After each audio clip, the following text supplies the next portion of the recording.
Still 26. Do All I hear right. 40? Do I hear 40? We are live. This is CPO, and this is Heli Hangout number 31. And depending on where you are in the world, it is September 26th or September 27th. How's that, guys? I got you all covered.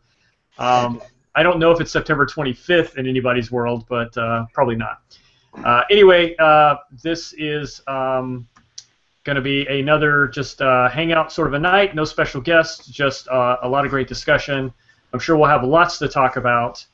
And we do have a new Hangout member on, so that'll be cool as well. We'll get to know him. And I'm just going to start, let's see, one side or the other. Should I start in England or Spain? We'll do England first. I'll do left to right on me. So how's it going, Abe? I'm good, thanks. Done a little bit of flying. Had a friend round from the club earlier on this afternoon, having a bit of a play on accuracy for the first time, and did a bit of a side-by-side comparison with one of the other simulators, and he was very impressed, to say the least. That's helicopter-wise. That's been pretty much it. No, there is something else. Earlier on this afternoon, I was talking to some people who we're not 100% confirmed that they come. They are coming on the show. It's just a matter of when. You know the guys at Heli Graphics? Oh yeah. They'll be on. Oh cool. They've done some interesting stuff over the last few years.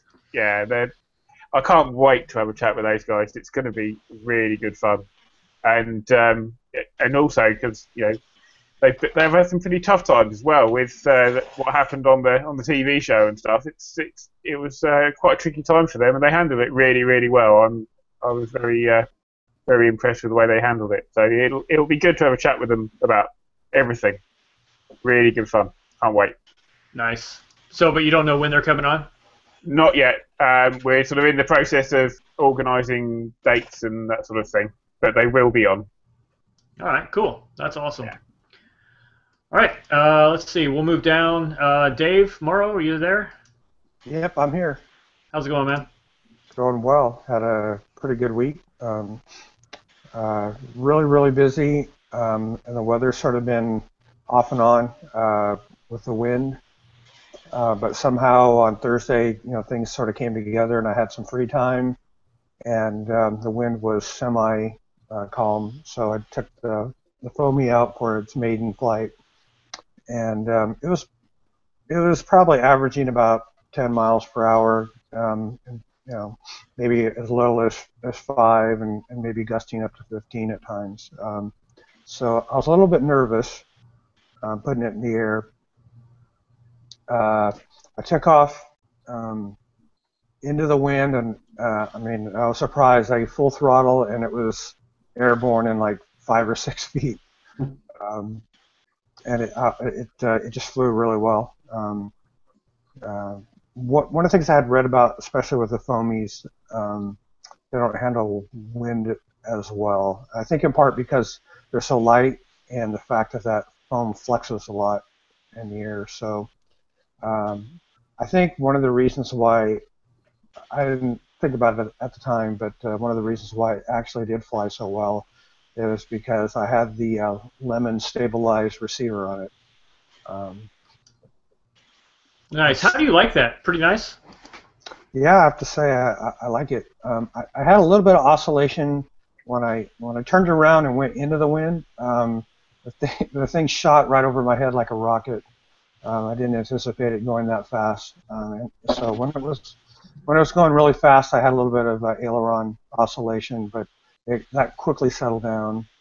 But like I said, I was really surprised how straight and level it flew, and I think, especially in the wind, I think actually much of that had to do with the stabilized receiver.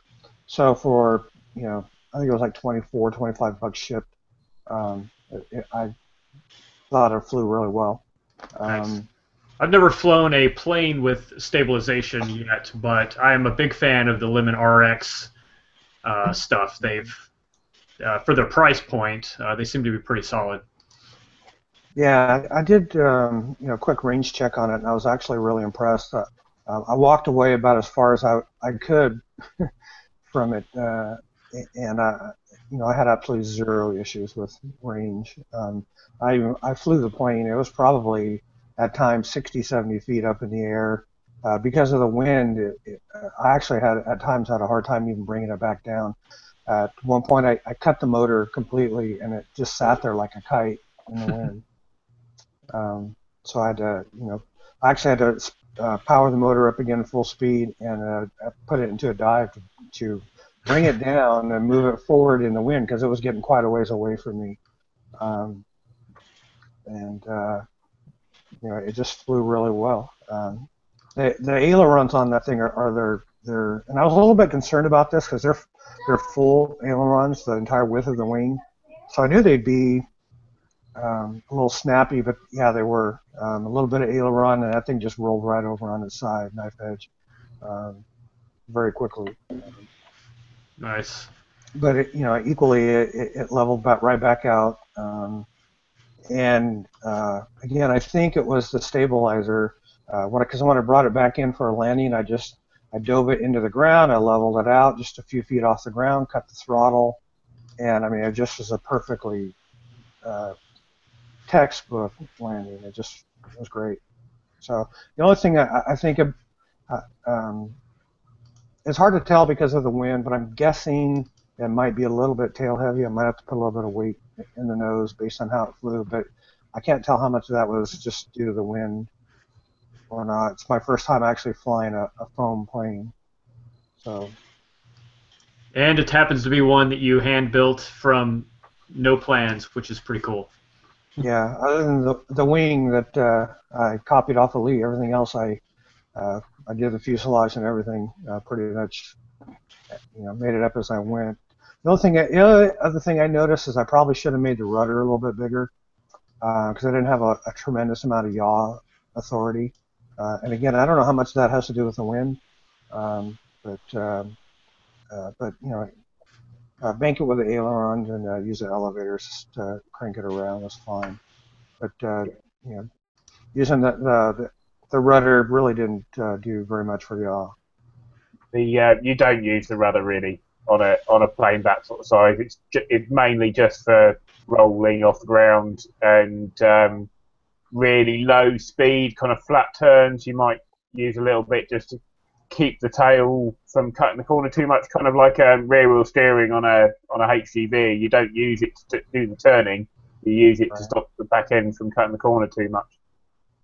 Right. So, Chris, I was gonna ask you, since you've had the Bixler, now you have the Tucano.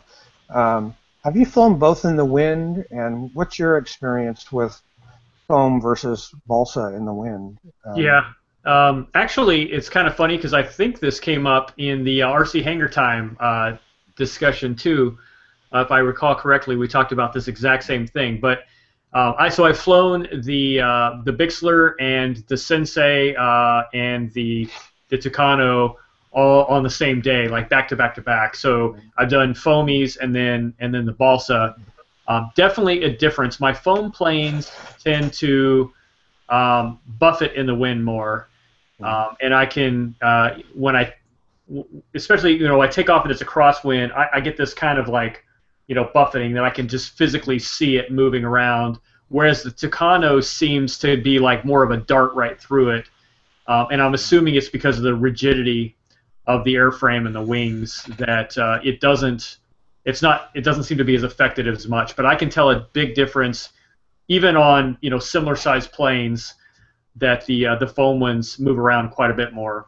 I mean, they're a lot lighter too. So. Right. Okay. Yeah, it's weight and rigidity of control surfaces especially. Right.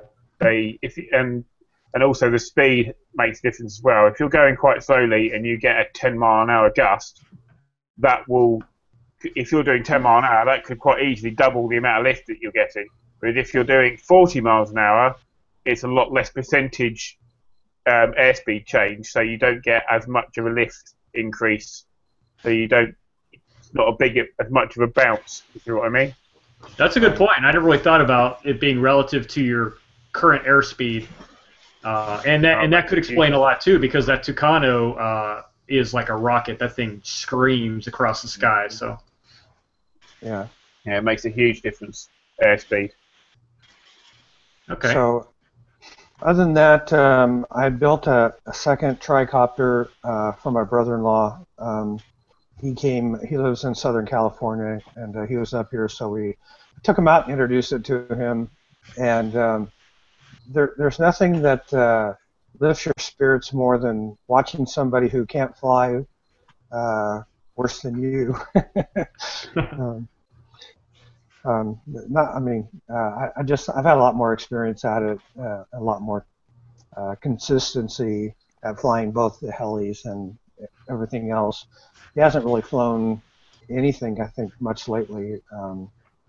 And so anyway, I took him out with a tricopter, and I'm just, stick banging. I'm stopping that thing and really flying it hard. When I brought it down, I mean, the motors, you couldn't even touch the motors; they were so hot. And then I let him fly, and yeah, I mean, it was a remarkable difference. So for me personally, that I enjoyed that from the perspective because it showed me how much I actually have improved. Even though when I look at videos of myself flying, I'm like, wow, really? That's what I look like when I fly? I'm glad no one is watching. Ah, nice. Yeah, that's awesome. So that's about all I got going on right now. Okay. All right.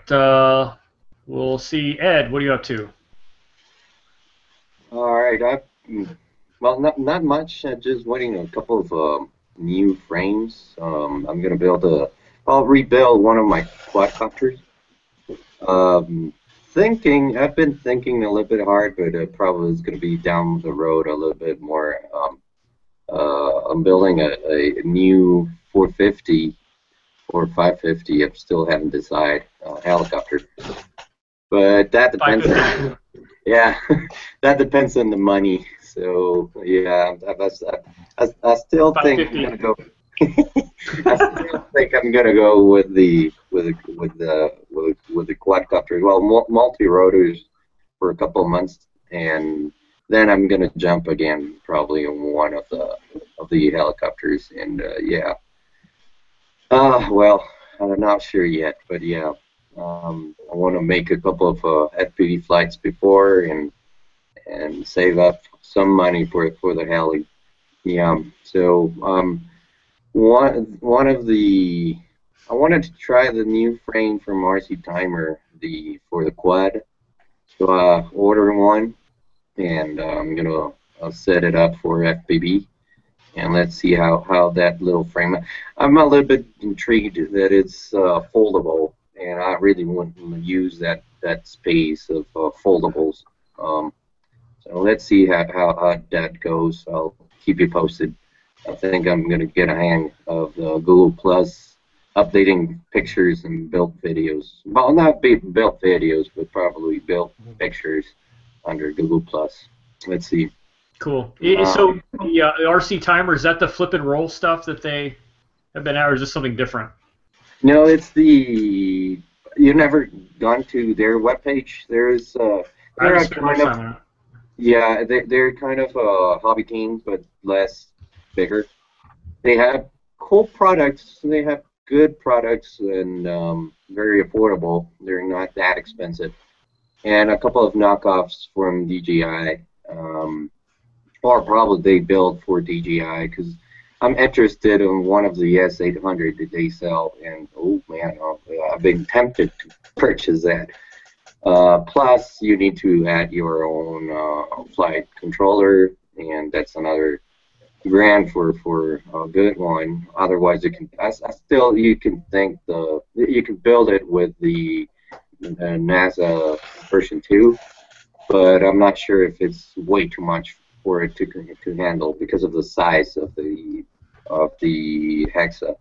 So let's see. Down the road, I'm probably going to buy one of them. And I was a little bit intrigued of their. They call it the alien copter. This one that I bought. It's 480 size. It's not that big. And my current FPV rig, it's a 450, and I added on, and it ends up with a lot of weight. So I want to try that frame, and hopefully they're going to be in next week here, knocking on my door, and immediately I'm going to start the building next week, and I really want to go out and have a couple of flights and let's test it out. So yeah, that's what I've been doing lately, and also want to try finish up one of my flying wings from Flight Fest, and yeah, catching up. Work has been really hard lately. A lot of vacations, so a lot of things to catch up. Nice. Yeah. Cool, man. I think that will be on my end. Alrighty. Okay, so next will be Joe, who I want to call Ipid, but I'll just call you Joe. How's it going, man? Good, very good. Glad to be here. Yeah, welcome. Welcome to your first hangout. Yeah. So tell us about yourself. Who you are, what you're about, what you fly. Well, right now this week has been a little busy. I finally got a real-sized heli in the air. That Taro, which I based totally off of watching your videos. I'm sorry. No, it's actually been. I can't count how many times I've had to go back and watch a whole episode over again because you're so thorough at explaining things, and it really makes things click. You can watch, like the first time I watched all your videos, I had no idea really what I was watching. Now, when I started building it, then I would go back and watch them again. I'm like, oh, okay, well now it clicks, I started off with it's kind of funny to me anyway. There's a guy who I've subscribed to on YouTube for a while now who does car detailing. And one day out of the blue, he posts a video of him flowing some coax in his front yard that had a camera on it, and he's pretty much filming himself. And I responded to his video and said that thing is really cool. And he's like, oh yeah, these you can be careful. These things aren't for beginners. These things are big and they can really hurt you. And yada yada. Well, right as soon as I finished the video, I got on Amazon and searched for that helicopter and found it on there for like $60-some, and immediately ordered it. Got it and flew it maybe 2 times, and I'm like, this is crap. It's just so boring that yes, a beginner can fly them, but it was too easy to fly. So I flew it like twice, and then I bought a little quad, a little Nano QX. And that thing was a blast. And I still play with it every now and then, but not too often. Then I bought a little Hubsan X4, which I think Jim has a version of that tracks his label is on. It's the same thing though. Right. And then after playing around with it in the house, chasing the animals, and going out in the yard and playing with it out there, doing turns and getting it way out in the yard and turning it around and doing flips. It was so simple. I thought, I think I'm ready for a CP. And I bought a 130X. This is all within a span of probably 3 months now, up till today. So I bought a little 130X, and it was trouble from the get-go. The first flight flew fine. The second battery in it never crashed. I mean, I actually did well the first time. I didn't do anything with it, but just hover it around and try to keep from crashing it. The second flight, one of the gears in it stripped without ever touching anything, and I'm like, geez, Well, I try to make the story as short as possible. I ended up working on that thing so much, I thought, as much as I'm working on this, I might as well buy a kit and choose the components I want to put in it instead of a kit that a manufacturer chooses to put in it. Right. That way, I could build a quality kit, within a certain budget and restraints and things like that. And anyway, I just got that flying this week. This week. and I'm having an absolute blast with it. I wouldn't really call it flying, but I'm getting it in the air regularly, you know. Yeah, nice. Yeah, I call it crash avoidance. That's what I did for a very long time. Yes, you're just happy to be flying it without crashing and go, wow, that's cool. Yeah. after a while, you're like, okay, well, there's more to it than this. So, you know, I'm trying to. During the time I was building it, I had no sim time because I was either working on it or researching stuff on the computer or shopping for the things that I needed to get for it. And I haven't been able to sim at all within the last probably 2 or 3 weeks. And now, it's because I'd always heard that sims are similar. That's why it's called simulation. They're not exact. Right. And now that I got a feel for what a real one feels like, now I can, when I fly the sim, I can be like, well, that's totally unrealistic, but, you know, whatever. You know, you can, you know, the way they flip and things, it's like they rotate on their own axis without moving at all in a simulator. At least Heli-X, anyways. Mm-hmm. That's the only they're one all kind of that way. Really? I kind of figured that I kind of figured that wasn't very realistic. I had played flight simulators since like Microsoft's came out in '98. I've been playing every version of it since '98, and I mean I have a little bit of knowledge on, you know, aerodynamics and all that kind of stuff. But like the first time I tried doing a flight in my 130X, which is funny, I was always afraid to do it. Then when I built my 450, I'm like, the hell with a 130. If I crash it, who cares? You know, just I don't care about that thing anymore.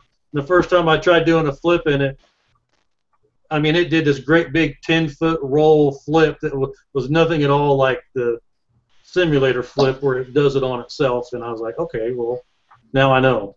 Yeah, I mean, there's so many variables involved, and I've been exploring this even more so lately now that I'm trying to fly a little bit more advanced, you know, and learn some new things. And what I'm finding is, you know, there's the variables in your setup in general, how your heli flies, versus the, you know, generally perfect real world scenario of a heli setup in the simulator.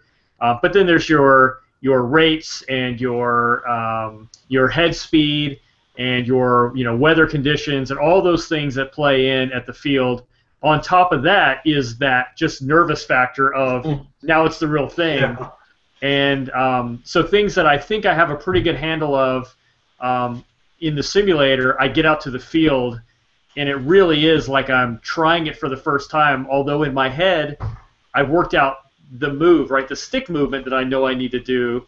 Then I have to figure out the feel that, and that's kind of where I was playing around with tic-tocs, and I want to talk to Aid about that a little bit later. But you know, it felt like I was doing them. It felt different than the simulator. The simulator felt a little bit more controlled than when I got outside. I'm like, oh wow, I need a lot more collective because my head speed is probably slower than what the simulator's running at or whatever. So although there are ways to probably tweak your simulator to make it more in tune with what your real-world heli experience is. But I think most people probably experience that sensation, I guess, maybe it's perception, that the simulator's easier than real-world, and I think it is because of a lot of those variables. The other problem with the simulator is that a lot of people, they'll go and fly on the simulator and they'll do it at 10 foot off the ground. And they'll go and do tic-tocs 10 foot off the ground. And if it goes in the ground, it goes in the ground, and you hit reset, or it just auto restarts, or depending on what simulator you use, and you're back to where you were again. So cool, great. So you get the hang of that, doing it at 10 foot, 15 foot, and then you go to the real thing and go, oh, this one's real. I'm going to do it high, and the whole perspective that you have on the model is completely different. You know, you're flying a lot higher, a lot further away. You can't see the model as well when it's that far away. So that's the other problem that a lot of people have with simulators is they don't learn on the simulator in the same way as they do on the real thing, in the same distance and stuff. So you kind of end up being completely flummoxed by this different viewpoint of the model. That is true. The heli looks entirely different at 40 feet than it does at 10 feet. Exactly. It looks a lot different. Yeah. But I find that's exactly true, Aid. I find I fly much higher and much farther away from myself than I'll do I'll do inverted hovers in front of my face on the simulator, but in real life, I'm like, I'm in another football field away trying to like get this thing, and it is a very different experience. But with that said, and Joe, circling back to you, in my opinion, the simulator has been completely indispensable in my growth in the hobby. Without it, I don't know where I would be. Yeah, definitely. I noticed a big difference after getting my 130X and getting fed up with it. And you go through that period of, okay, I've got all these parts on order. Now I'm going to do some simming. I noticed a big difference between once I finally got it repaired and the next time I flew it after simming for a solid week at about 15-minute intervals, like the guy on HeliFreak suggested, and I noticed a huge improvement. So, I mean, I'm not bashing Sims, but I mean, there's obviously, when people said that there's a different feel for them, now I understand that feel. Yeah, I think you have to experience the difference to know kind of what it is. But I will also say most of the quality simulators have a certain level of realism to them. It's just those little things that you don't notice until you get to a point where you notice them. Mm-hmm. And then there's we've talked about AccuRC is kind of new, and one of the things that we've heard from those guys is they're going out of the way to take that realism to even the next level. So I think it's getting better. I know Real Flight, I fly Real Flight 7, and I think it's far above what I was flying before, which was Phoenix, I think 4, Phoenix 3 is where I started, and it's just getting better and better and better. And I'm also learning how to start tweaking the simulator model to match a little bit better what my model, what I expect in real life. So that helps too. I think I'm the opposite to most people, because I find it easier in real life than I do on the simulator. Oh, really? So there's things I can do with my real helicopter that I try on the simulator and it just doesn't work. Doesn't feel natural. That's because you're too good. No, I'm definitely not too good. I was curious. Quick tip also about the Sims. Every time you push that red button, write down keep a little bit of a log, and write down $20 or $50 in it. And every single time you hit that red button or reset button, depending on which one you got, at the end of the day or at the end of the time you use the sim, add the numbers, and you're gonna. That is the amount of money you're gonna save. Nice. Actually, you could use it like a simulator swear jar, and you put in $10 every time you use the reset, and then eventually you'll have enough money to go buy a new heli too. Exactly. Better idea. Awesome drinking game. Nice. The problem is the more you end up having to drink, the more you're going to need to drink because you keep hitting that reset button more. It's like a never-ending cycle. You can't get out of it. I was curious what Joe put in his 450 Taro for the motor and battery, and do you know what head speed you're running? I'm using the Robird like Chris did in his videos, and I'm running a 1700 kV motor on 6S. The Turnigy S306 servos on the cyclic, and a Savox tail servo. What gyro? The Robird. Oh. I can't believe how stable it is. I mean, my first maiden flight, I reduced my dual rates down to 60%. Just I had no idea what to expect, and I'm hovering it in my living room. Wow. And I was like, well, maybe 30 seconds just to see what it felt like. It was nighttime when I finished it, and the next day I flew it at 60%, and I'm like, well, this is too sluggish. It's way too unresponsive. And now, after having it 3 or 4 days now, I'm up to about 85 or 90% rates and like 20% expo. Do you know roughly what head speed you're running? No, that's one thing I was researching right before this started was I did not set up my governor on it yet. I'm just running a flat 75% throttle, which is pretty low. But 75 sounds about right, assuming you got the right does it? opinion on Okay. it. Yeah. Well, You don't want to be too high or too low, because if you're too low, then you end up pulling too much current, and the speed controller gets warm. okay. And if you're too high, then you don't have any headroom for when it bogs, I when you see. load it up. In the governor mode, when you flick it in governor mode, that's about right, probably. Yeah, that's one of the challenges I've had is measuring my head speed. I have an optical tachometer, but you really need somebody else to view that while you fly. It's kind of okay. Public service announcement: it's unsafe to try and do it yourself. Yeah. Just in case, just to be clear.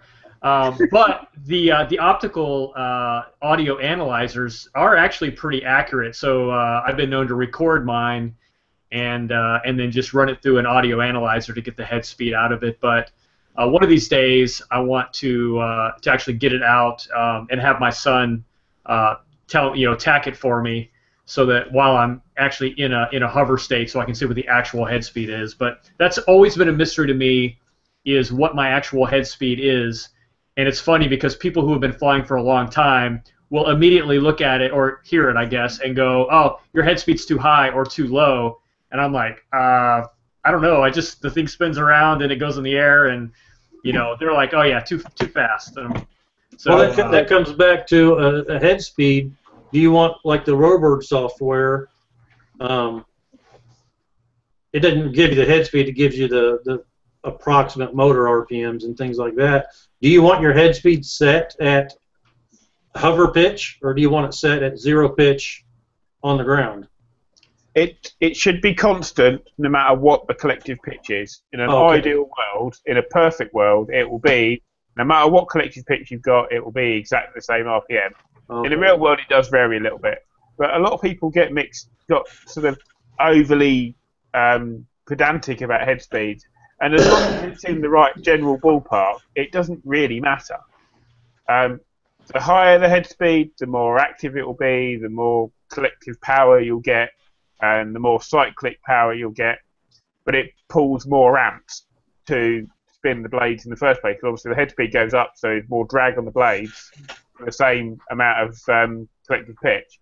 So if you go too high, you end up pulling lots of amps and getting a short flight time. And if you go too low, then the head doesn't work very well, and the dampers don't work very well in the rotor head, and the blades don't work very well, and you end up having lots of collective pitch on just to hover it because you're running so slow, and it just ends up being a wallowy mess. So it's important to get that balance right, and between too high and too low. Generally about right is all you really need.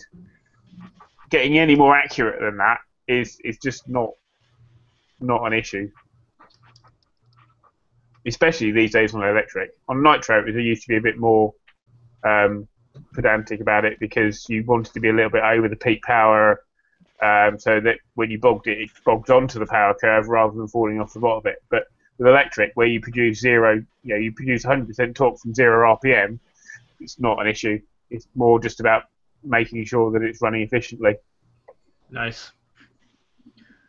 Cool. All right, Joe. Well, thanks for joining. And if you have any questions, lots of smart guys on here. That's why I invite everybody. So we'll be happy to answer any questions you have, or just hang out. So again, welcome. It's nice to have you on finally after talking to you outside of this environment for a while. And keep your wallet wide open. Oh, Yes. Be prepared. Apparently, I've already had to get into my coin costs a jar. lot of money. Yeah, this is going to cost you. Nice. All right, let's go to Casper. You're next on my list. What's going on? Well, doing a little flying. I got a couple flights in this morning on the 450, but been on the road for the last 10 days, so I haven't got much flying in. After the last hangout, at a local open house, they call it, right? Pretty much a fun fly. And so I trucked 30 miles over to there and brought my 500 with me. Walked up and down the line. It was mostly plankers. So I saw one group of helicopters sitting on the ground there, and I asked one guy if he was into helicopters, and he said he was, and mentioned that the 500 hadn't been running right since I put it back after repair, and he invited me to bring it over to the table there, and we proceeded to work about the next hour doing a ground-up setup on it. A few things were a little out of tolerance, but other than that, it was pretty good shape. And when he got done with it, he flew it a little bit. Said, "Yeah, it's pretty close, but it's flying better than it was, but it's still not up to where it was. I think it's still not quite as stable as I was hoping for. But I'll work on that." Still working on the 600 a little bit. I got to get into the electronics now that I'm back to set that up. And that's about where I'm at. Cool. And welcome back from a safe trip, seems like. Yeah. Good. Still on Irish time, though. Yeah. I wish I was on Irish time right now. So, thanks for the picture of the fish and chip shop. That brought back a lot of memories. Yeah. So, all right, Jim, what do you got going on? All right, that's a lot.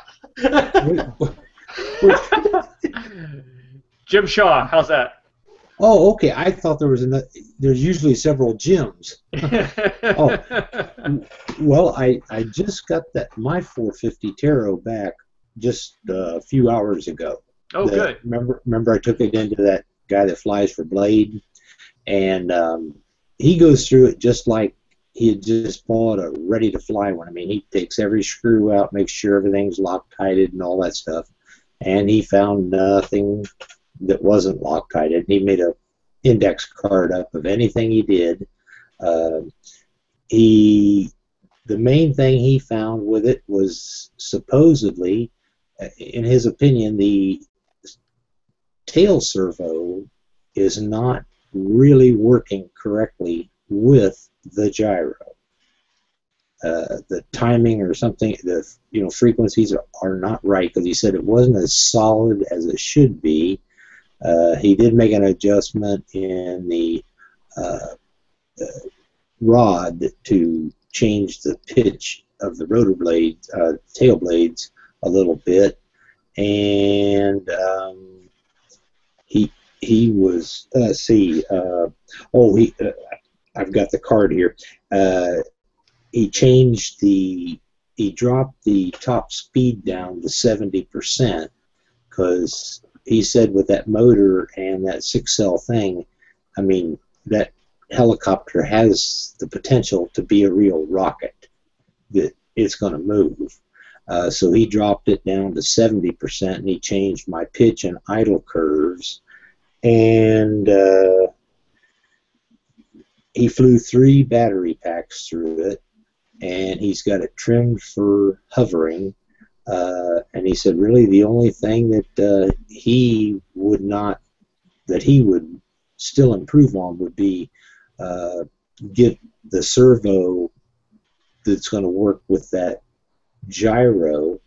And the owner was in there when I picked it up, and I've got that Radiolink GY100, and it's supposed to be an exact duplicate to the Futaba GY401. And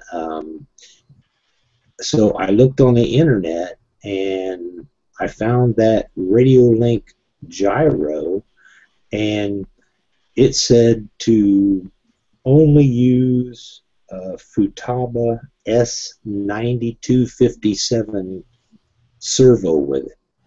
And what seems strange, I looked up the spectrum that I've got in it, and my spectrum is actually a little quicker. Both of the servos are digital, but the spectrum has metal gears, where the Futaba has nylon gears, but it must be something to do with the pulse timing, because he said the tail wants to drift a little bit, and he just said that would be that was his opinion as to why it was being caused by that, because they sell tons of those radio link gyros, and so I don't know whether they all bought the Futaba servos or what, but nobody else seems to have had a problem. And that's been my constant problem. Speed and torque are not the only things that affect how good a servo is, especially on the tail. Accuracy is a big thing, and there's no spec for that. It's either good or it isn't good, and a lot of problems that you get with tails are down to not quite ideal tail servos. As Ed just said, the 401 originally came with the 9254, which is the standard size servos, but the 1957 is the mini version, which is the one that you want. It's worth spending the money on a decent gyro and tail servo. It's one of those things that will make it fly like poo if it's not right. Oh, wait a minute. See, I plan on still using the gyro I've got now. So you're saying don't get the Futaba servo? No, I'm saying get the Futaba servo, see how you get on, but you may find yourself replacing the gyro as well. But see how you go. Yeah, and that 9257 has kind of been one of those go-to servos for the tail for many years. It's proven pretty solid performer, so you can't go wrong with it, that's for sure. Yeah, Futaba tail servos were certainly used to be the go-to servos. When you put a tail servo on a model, it was a Futaba pretty much 99% of the time. Or a clone of a Futaba. Either way. Yeah, I think obviously things have changed a lot now. There's been a lot of new servos coming through the lines, like the tail boxes and the back camera stuff, and and a lot of the JR ones are pretty good these days. So things have changed, but the amount of money you spend on them still hasn't changed. You still spend a lot of money on a tail servo. Well, yeah, that's the thing. I wish they had some definitive thing about that, because I mean, you just can't keep going out and laying out $65 for a bunch of servos, and then finally you find one. Now you got a box full of servos you can't use. Well, that's why you do a bit of research first and buy the right one first in the first place, before spending all the money out on all the other ones. You do what now? That's why you do a bit of research first and find the right one in the first place. Well, that's I was going by the guys at the hobby shop there. They've got two good heli pilots here, and it wasn't Clay. That's the guy that set mine up. It was the other one that said he said this is going to be a good fast servo for that gyro. So what I'm hearing is that one guy at the hobby shop said buy this servo, and then the other guy at the hobby shop said get a better servo, right? But yeah, he said definitely go. Well, he didn't. He said look it up on the internet and find that exact gyro that they carry and see if they recommend anything. And I did find it on the internet, and it said only use that particular Futaba servo number. But it's $65. Yeah, good servos aren't cheap.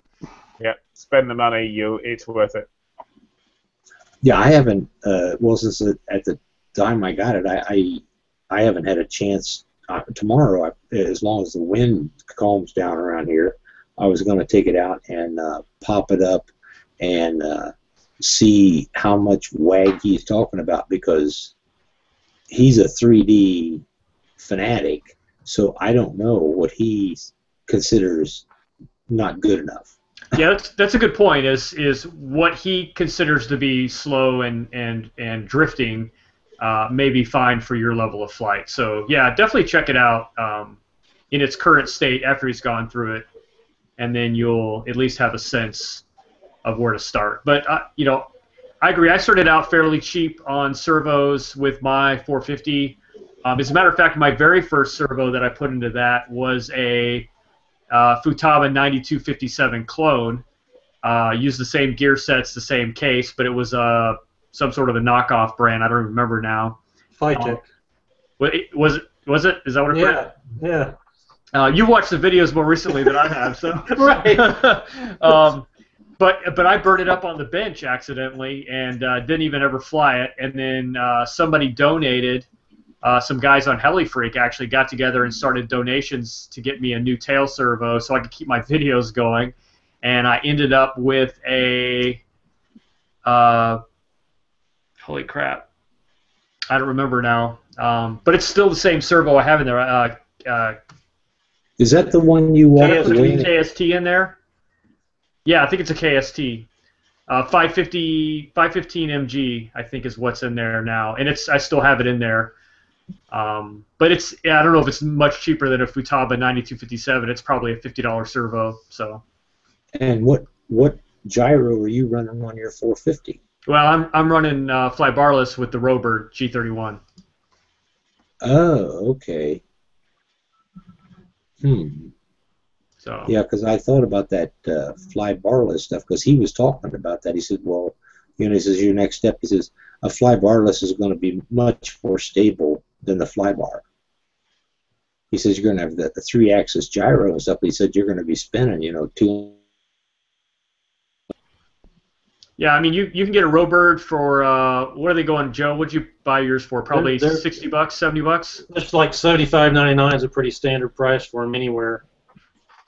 But then you have to add what, 2 satellites or your Well, main... you can use whatever receiver you want. Yeah, you can use 2 satellites, or you can plug in a standard receiver.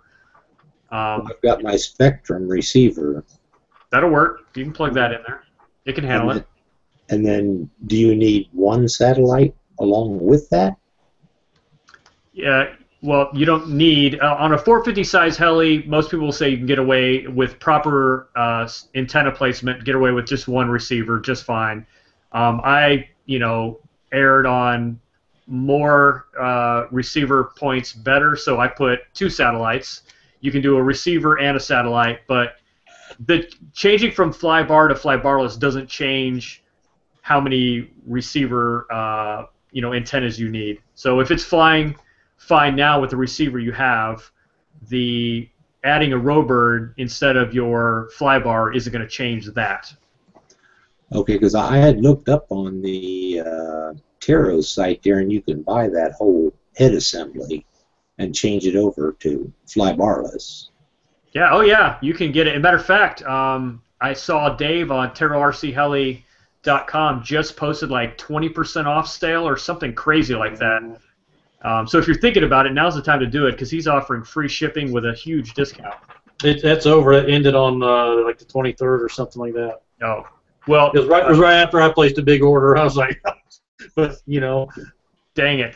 Well, yeah. All right. So Jim, call Dave. Tell him CPO announced on the Hangout that there was this big sale, and you wanted to see if you could still get it. Yeah. Yeah. You see. That's right. They were 150, and now they're only 125. Now they're 200. Now, does the fly barless, does it use the same blades as the fly bar? Well, no.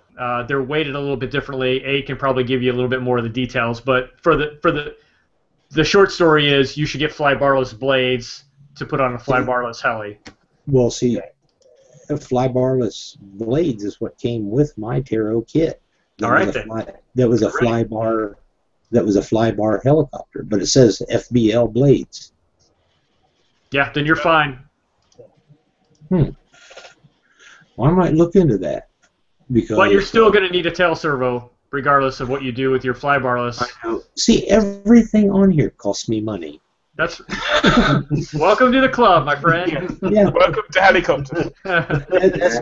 That's what I meant to Joe when he says I told him keep his wallet open, because the more you learn, the more you spend, and then the more extra parts you got that you can't use. That's why they have classified ads. You can sell some of that stuff you don't use, which Yeah. I always forget to do. But I eventually know. I'm going to sell some stuff. Yeah, I got boxes of parts. So Yeah, I think I might do that. all right. I did get an extra battery though, so I got 2 batteries for it now. I got the same battery, 6-pack, same as you had on your site. I watched the same one Joe did over and over, because mainly I think it was during the setup part. And one thing that did impress Clay was how perfect the tracking was on those blades. And I mentioned that SOCO to him again. And I told the owner there about those SOCO gauges, so maybe he'll start carrying them.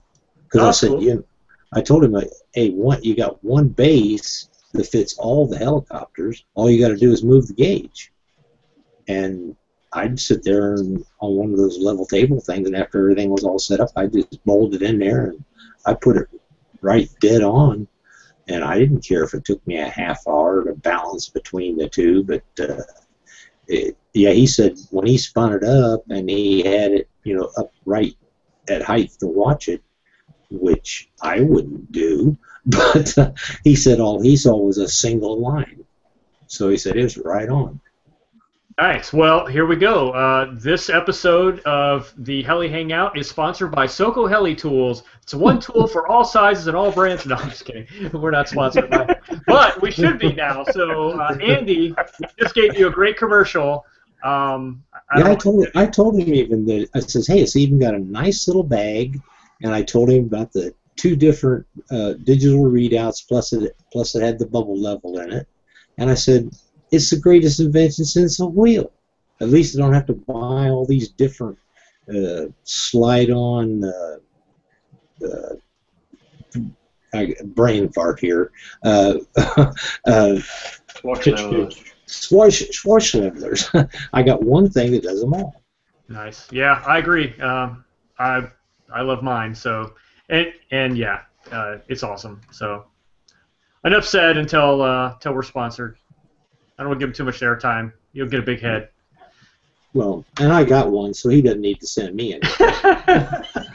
Nice. And I'm gonna jump in with a plug here as well. We Rotors reviewed it a while back in February actually. We reviewed the SOCO Heli tool.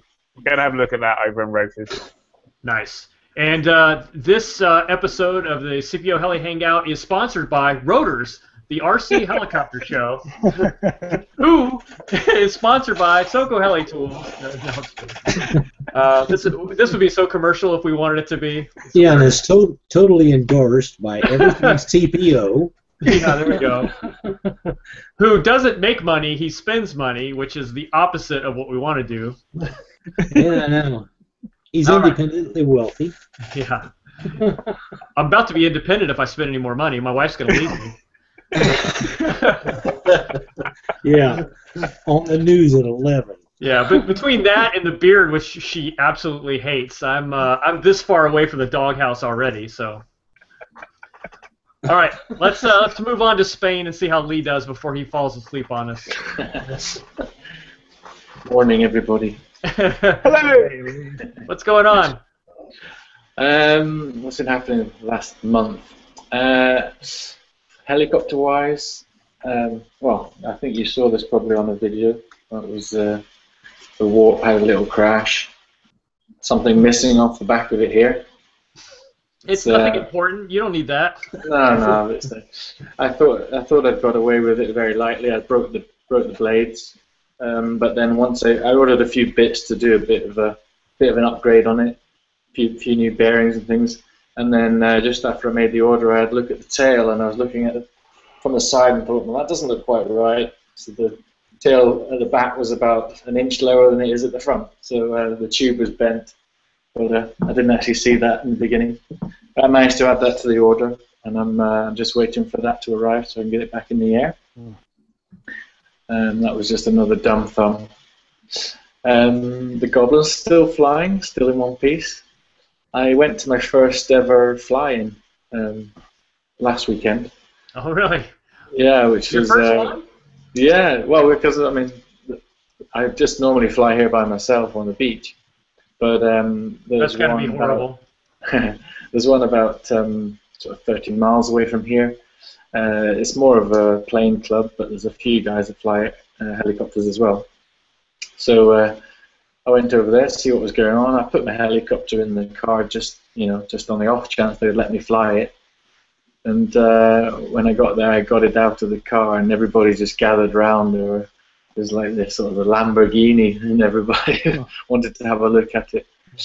And they said they could fly, so I stepped up to the line, and lots of people hanging around, and my thumbs were shaking like you can't believe. And but yeah, the flight went quite well, and when I landed, there was a huge cheer and a clap, and I went all embarrassed. And but no, it was good fun. And That's awesome.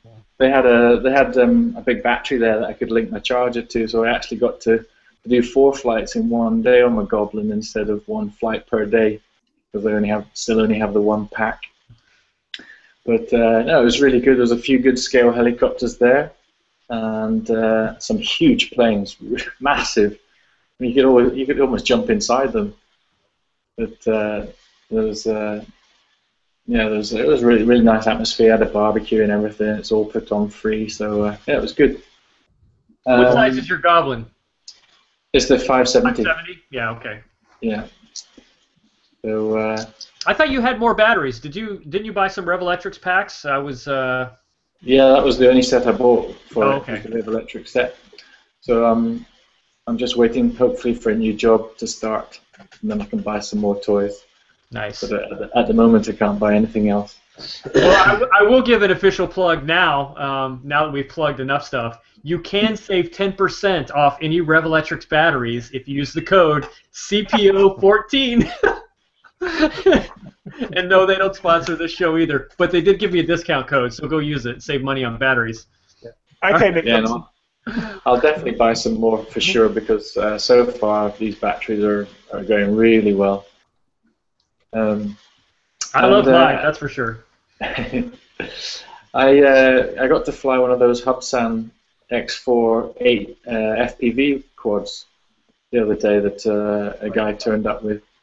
And I was quite surprised with the quality of the video footage that goes through the LCD screen on the radio. But to my surprise, you can actually set the frequency through the transmitter, so you can use your Fat Shark goggles or whatever video goggles you've got. So I got to fly this little Hubsan quad around with my Dominator goggles in a little indoor tennis court, which was great fun, flying through the rafters of the roof and things. So, Nice. yeah, it was really good.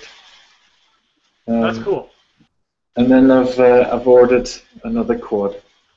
I had a go of my friend bought one of these H250 mini quads, and I was helping him set it up because he has the Open Pilot board in it, and I have Open Pilot on my quads, and so I gave him a little bit of a hand to get it set up, and got to fly it, and really enjoyed flying it. And after seeing lots of videos of people racing around with these little things, I thought I'd order one as well. So hopefully that should arrive, should be here early next week, I hope. Get that thing going. But unfortunately, what the idea was because my friend's got his and I bought one, we'd have a few races.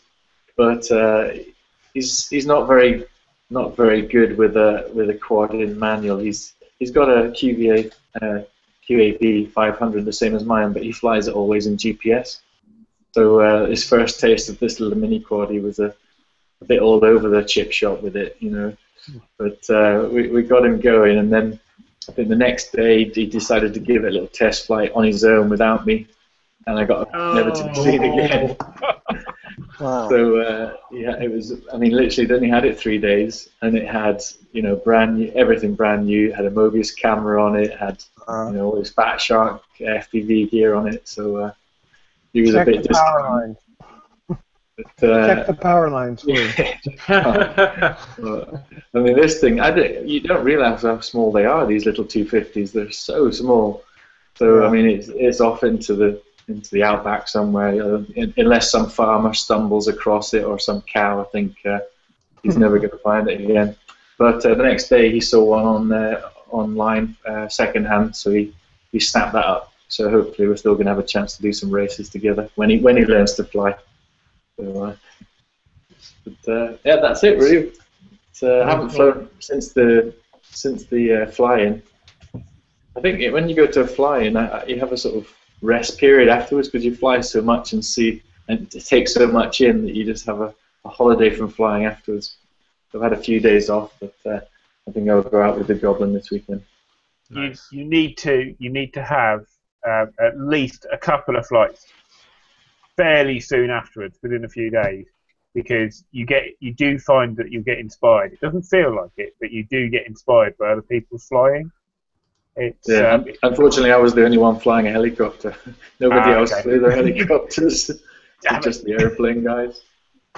I remember my first trip to Charmouth, which was the sort of, at the time, was the biggest helicopter flying. It's like our equivalent of Urcha almost, but non-commercial. And seeing the different flying styles. When you fly at a club, the same club all the time with the same people all the time, you kind of learn off each other, and you do the same manoeuvres with each other. And flying with a different group of people, or watching a different group of people fly, really kind of gives you a different perspective on your flying, and you pick up on little bits and pieces, and you don't realise it really. It's all subconscious until you actually go and fly, and you think, oh, wait a minute, I was doing that last week. And it's good to go and fly with different people occasionally. I tell a lie. One guy did fly a helicopter for about 30 seconds before he negative pitched it straight into the deck. Wow. Ow. That stinks. So, quick flight and inspiration story. My son went out with me today to the flying field. I snuck out. I kind of left work a little early. Hopefully nobody I work with is watching this, but I snuck out, grabbed him after school when he got out, and we tried to go out to the field so I could get some flying in before the sun went down. And he was doing some video for me. He's getting really good at the video, by the way. His skills are definitely improving there. But we were driving back. It's the first time he's actually seen me fly since Urcha, because he's been either too busy or whatever. So we just haven't really flown helis. We've flown some planes together, but the heli stuff he hasn't really seen. And I was flying today, and he goes, we were driving back, and he goes, "You've really improved a lot since I last saw you." He goes, "Now I want to start learning to fly helicopters again." He's like, "You can't be better than me. That's not fair." So the inspiration for my son is, as long as I can fly just a little bit better than him, he's going to keep practicing. So that works. All right, thanks, Lee. No worries. Nick, how's it going, man? Are you there? Muted. He's reaching the unmute. He may not There be he paying attention goes. to us. There Nick, he is. He's hearing us. Nick, look, I'm wearing a JR shirt. Control D, I think. Control D. Control D. Uh-oh. There you go. There we go. Am I working now? Yeah, there you go, man. Okay, there you go. And for so long, I didn't see if this one was set up to talk or not. Nice. What's been going on? Building another Forza. Oh, Wow. I just say I got the campy all dialed in while you guys were chatting. nice. Not jealous at all. Getting my RC Booyahs all set up on here. Those are nice. What size is it? A 700. Wow. Probably hard to see in the little camera, you know. I can't see anything. I'll have to watch the recorded version because I don't have enough bandwidth, I don't think, to see everybody's feed. Can I play mine's bigger than his? You haven't flown the 700 yet? The Forza, no, I haven't played the Forza 700. I haven't had a chance. They've not. JR over here isn't in the UK isn't that well known. They tend to be a little bit overpriced compared to other models. Yeah, definitely their past history. I was hoping with this new 700, the price point's pretty good here in America, but I didn't know how it was panning out for everybody else. Yeah, they don't seem to push it much either over here. There's not a good flight team. I mean, not a big flight team. We've got Steven Gerrard flying them, but that's pretty much it, really. There's not. They don't really do an awful lot of work to push them. I can't say that I probably ever have. I've used their radios all the way back to when I was a teenager in the RC car circuit. Nobody knew what they were, but once I got one, I was like, I don't know why everybody doesn't know, because they feel great. But I still got my old 9303. Well, it's the 9X over here, 9X2, but the 9303 is it's the equivalent thereof. I've still got it. That's a pretty nice looking Tyrannus clone you got there. yeah, It's a really nice radio. The mechanics on it are nice. The switch spacings are nice. It's got this big kind of long, metally, pointy thing coming out the top of it. I don't know what that's about. does it have the module in the back? No, it's my sim radio. Oh, I'm a Fatava 12FG. For my real flying. But it was a nice, really nice radio in its day. The 9303. yeah, I was gonna say the 93s that had the module. You can put the new DMSS module in. So the guys that held out actually, they won up themselves. They didn't know it. I talked to a guy the other day, and he was like, "I can upgrade it," and I was like, "You're good to go." He's like, "Wow, I'm doing that." Hey, Aid, you know what that thing is that comes out of the top, right? That metal thing? Yeah. That's a windsock shaft. That's Yes, it's the thing that holds the windsock. That's yeah, it. I forgot. I was actually doing a bit of slope soaring a couple of months back, and it was like, which way's the wind blowing? And I didn't have my bit of string on the end of the aerial anymore, because there isn't an aerial to have a bit of string on anymore. That's for when you're finding it in the tall corn or field or whatever. You gotta wave your string up there, sir. But nope, more to the right. Nice. We're just now finding about half a dozen planes that are in our cornfield behind our flight line. So guys are daily making trips to the field, not to fly because it's a beautiful day, but to wait for the farmers to show up to cut the corn so they might find their plane they lost. Or It reminds me of people that go hit the rough for looking for golf balls. But surely by the time they've cut the corn, there's probably not an awful lot left of the model. no. Shaft. Hey, have some shrapnel. Have some wood chippings. Nice. They feel better because they found it, though. Yes, so they're $4 servos. Nice. Yeah, that's what everybody's. Oh dear. Cool. Just looking up. All right. Let's hit Steve real quick. He's the last one on my list. Steve, how you doing? Pretty good. Can you hear me? Yep. Yep. So, let's see. Since the last time I was here, I did get my 450 in the air. Saw that. Congratulations. Yep. Thank you.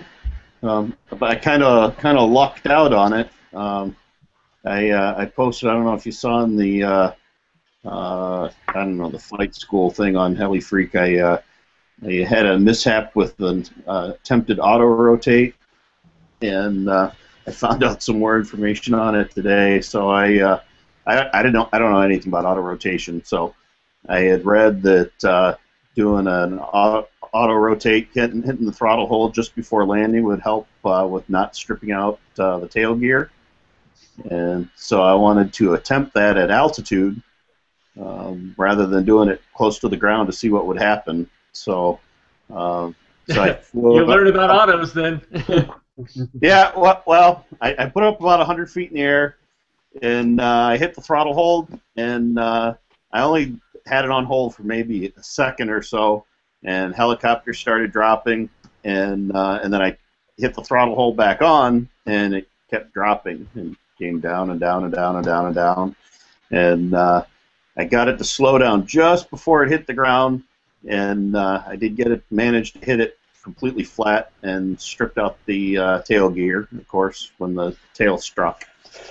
And so I was trying to figure out what was going on, what I did. And I thought maybe I got in the downwash or something else. So I got it fixed tonight, got a new gear in, and I got it fixed, and I went out to fly it and powered it up and noticed that my blades were at a real negative angle. And when I went full up collective, they'd only go to flat. And so I was getting no positive pitch on the blades at all. And so I started looking at it, and I didn't put the Jesus bolt on the rotor head. Oh. So the rotor head was holding on to the mast with just the pinch bolts. And so when I hit turn the throttle hold off and hit the throttle all the way up, the head slipped up the shaft to flat, and so I had no up collective at all. So I was pretty lucky. I consider myself pretty fortunate that I didn't completely destroy it. Yeah, And, that could have been a lot worse. yeah. There's a great video on YouTube of a guy who did that. I think it was with a Raptor, and the whole head just shot off like a boomerang into the sky. Yeah, I posted what happened on my thread, and the guy posted that video. There you go. And about like 10 seconds later, somebody posted that video. Yeah, I broke a Jesus bolt on my Raptor 50 at about 150 feet. That was pretty interesting as well. So that's one of the things I found kind of nice about the Raptor 700 is it's got 4 bolts holding the head on. So I'd have to lose all 4 of them or not put them in to have a problem. But it did make me feel a little more comfortable because all my other models generally have just 1 bolt that holds it all together. So I don't know if that's a common thing or not, but I definitely noticed it when I was building the head. Yeah. Well, so I figure I'm pretty lucky on that one. I'm glad I found it now. And actually, I'm amazed that with some of the turns that I was doing, after that video I posted, when I went out and I did the auto rotation thing, I was out at the flying field that I belong to, and I was doing some good, 80-degree bank, figure 8 turns, and was pulling on it pretty hard. So I'm amazed it didn't come off in those turns. So it was pretty lucky. But I wanted to thank Adrian for his videos on the coordinated turns and stuff. That helped me immensely with figuring out what to do there. No problem. I've got some auto. I'm going to do an auto one in the next week or so. Adrian preys on all of our weaknesses from this show. Actually, it's not that far off the tree. I do actually go like, oh, somebody asked about that the other day. Oh yeah, I'll do a video about it. Either you guys or one of the local guys, or I've been sort of in the process of not getting round to doing a TikTok one for about a week and a half because one of the local guys has been trying to do TikToks, and it's been one of those kind of like I really must get round to doing that, and then also as well with the autos for the same reason. So yeah. Yeah, I was actually going to send you a message and ask you to do something on autos. So. Yeah, I almost did it the other day, but I was running on the beta version of Accuracy, which has got a few bugs in it, and I didn't want to do a video with it, so I had to reinstall it, and I only reinstalled it today. So I didn't quite get round to doing it yet, but next few days, autos and TikToks will be around. Nice. Yeah, you remember me talking probably, what was it, a month or two ago where I was going to see if I could do a video series on how to learn tic-tocs as I go through. I just haven't had time to, but I definitely am to that point now where I'm starting to play with them a little bit. So I'm sure I'll be learning a lot about those soon. And we'll talk more about that. We'll make sure we allot some time for that tonight. So Maybe you can sell tickets to that. I did see a video on YouTube about just before we started this evening, just a quickie, just showing some TikToks on accuracy. But we need to sort of have a look at it and then have a chat about it to sort of really fill it in, because it's literally just a video at the moment. There's no voiceover or anything. okay, well let me. I guess I'll tell you guys what I've been up to, and then we'll go right into that TikTok. So we also have some stuff on Q&A as well. Let me just double check here. What's new on the QA? It's a fishing rod.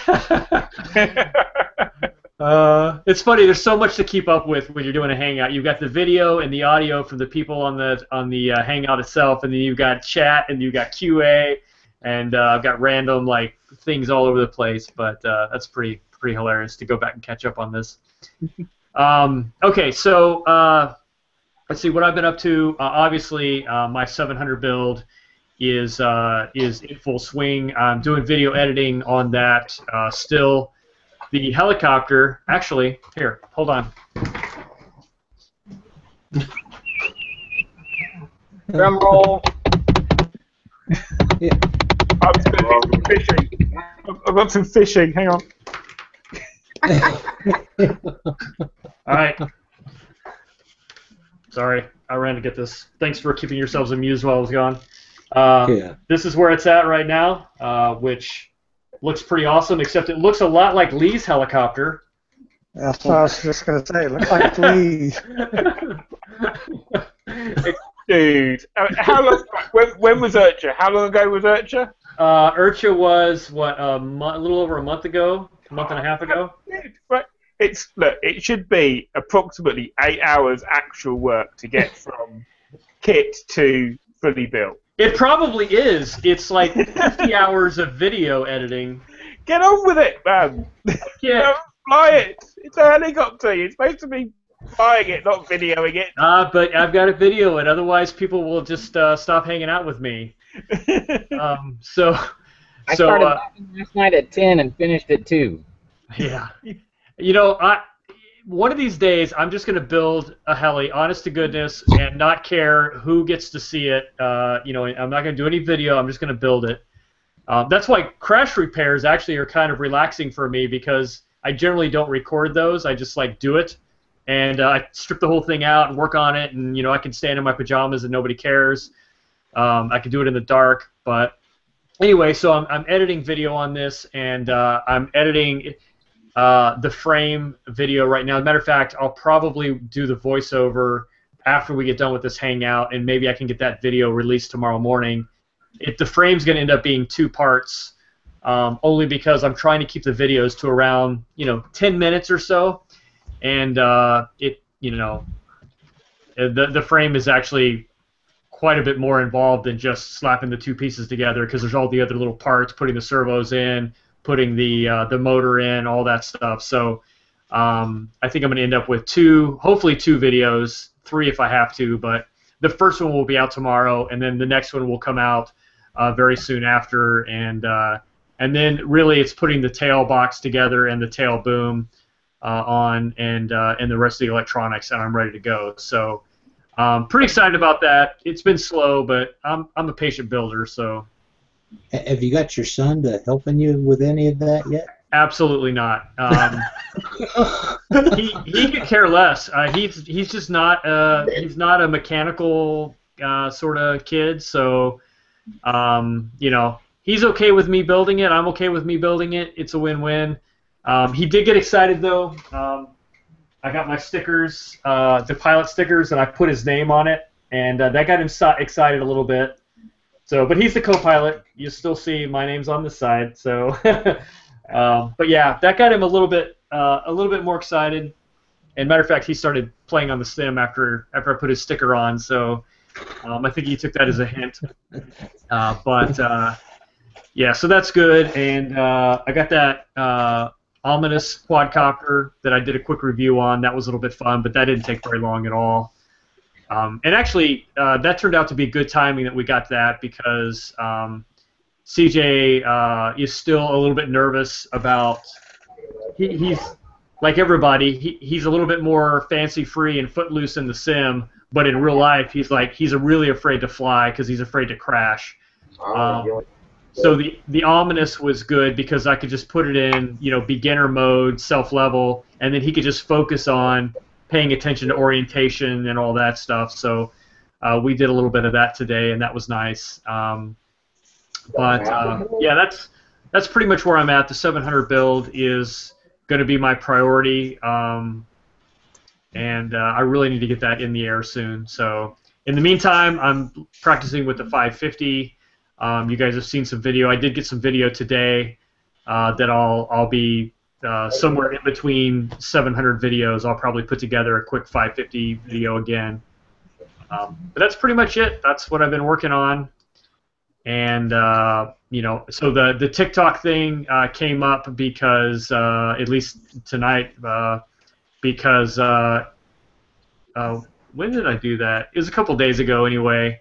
That I posted a video of me mounting my GoPro to my hat, and I'd mentioned, and you can see the video, that I had some pretty rough attempts at TikTok. My first time to try TikToks in real life on any heli. I've done them in the sim, and sometimes in the sim I feel like I'm pretty good, but I got out there in real life, and I'm like, man, these are a little bit rough, and I was progressing the more I did them, obviously, because I started to get a feel for it, but I realized right away that I was losing a lot of altitude as I was doing them, so I'm sure, hopefully, Aid, you'll have some tips on that.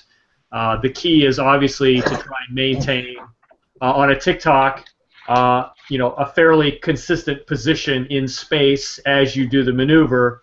What I tend to do is start up here and then TikTok my way down to the ground and then go back up and then TikTok my way down. So interested, and I think it's going to have to do with more collective on one side of the TikTok than the other, or something like that. But Aid, this is why we need you.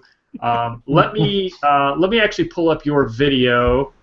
I'll pull it up here in the Hangout. We can watch it. You guys watching live, I don't know if you'll be able to see it on the live feed. I'll stick a link in the event. Okay. The link in the event. So if you're watching it live, you can go see the link in the event page to watch it. And if you're watching this after the fact, I don't believe it'll be in the video, but the link will still be there for you. Okay. Add video to playlist. Boom. You have to click the YouTube app on the. Oh, new permissions. And I'll start this video. I'll give you guys a second to do that if you have any questions. Oh yeah, when you had your canopy and you were practicing all your maneuvers in the backyard. Not that question. Did anybody throw a net over you? No, but that video's got a lot more mileage than I ever expected it would. So and no anyway, crashes. I did not crash, and but I fly like Lee. I don't have a tail, so. All right, let's get back to the video. So YouTube app, and I'm gonna play this, and Aid, feel free to kind of give us some commentary while this goes through. Right. So the key with TikToks is all in the quantity and time.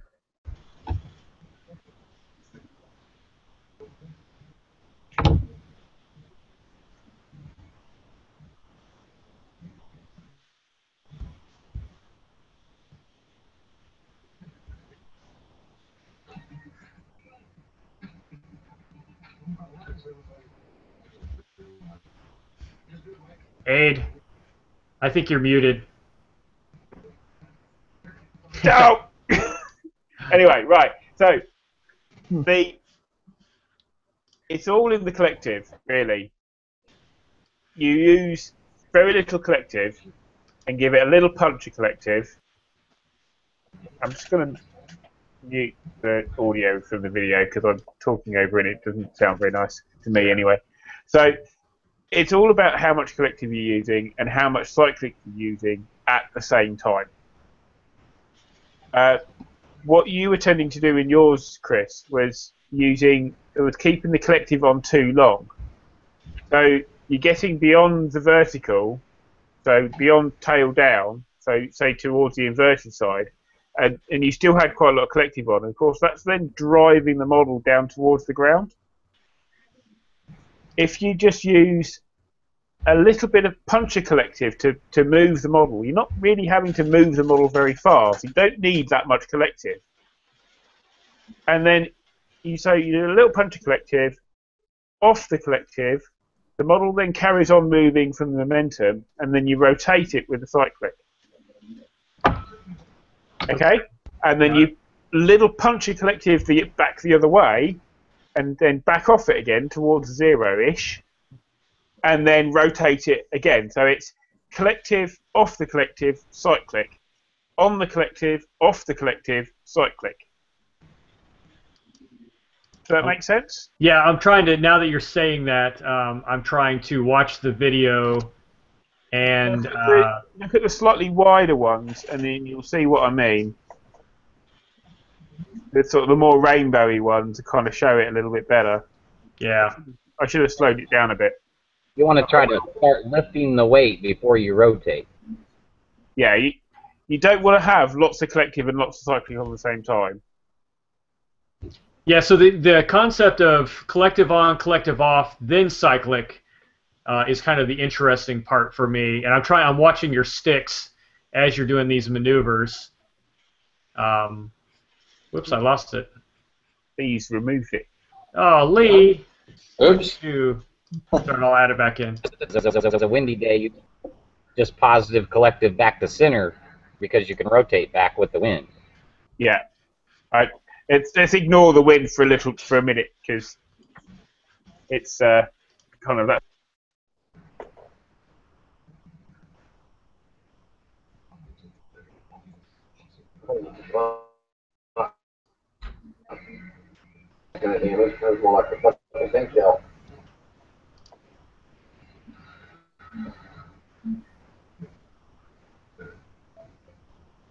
Okay, so you're cyclic. Yeah. So you're collective on, collective off, then cyclic, collective on, collective off the other direction, and then cyclic the other direction, right? Is that kind of the pattern you're using? You're back on mute, Abe. Damn it. The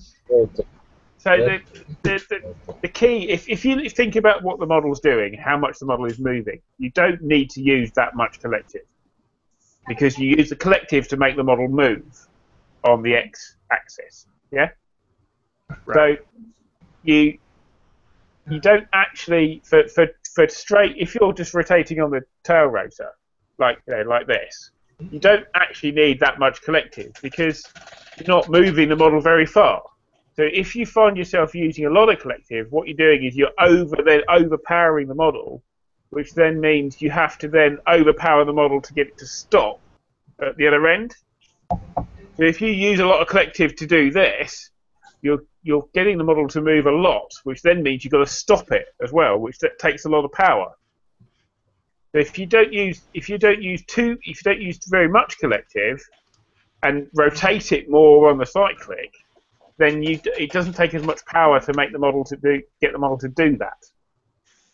And a lot of people, and you yourself as well, Chris, here, you're using a lot of collective and not an awful lot of cyclic.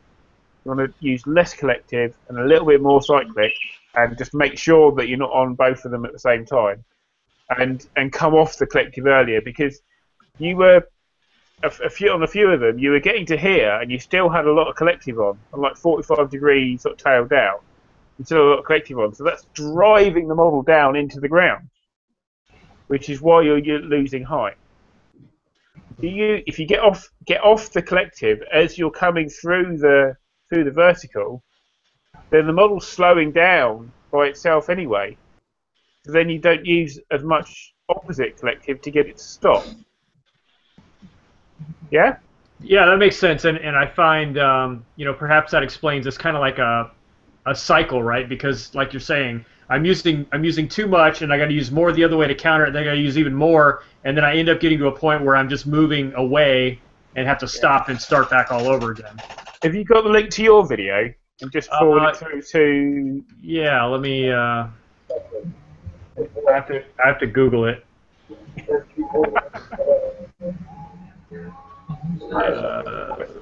CPO's awesome flight. Let's see, that should work. There it is. You probably don't want to see the 700 test flight, although that is the awesome one. All right, add videos. The worst thing is those videos probably get the. I got a good chuckle out of it. Those videos get the most views. Yeah, that's true. Oh, okay.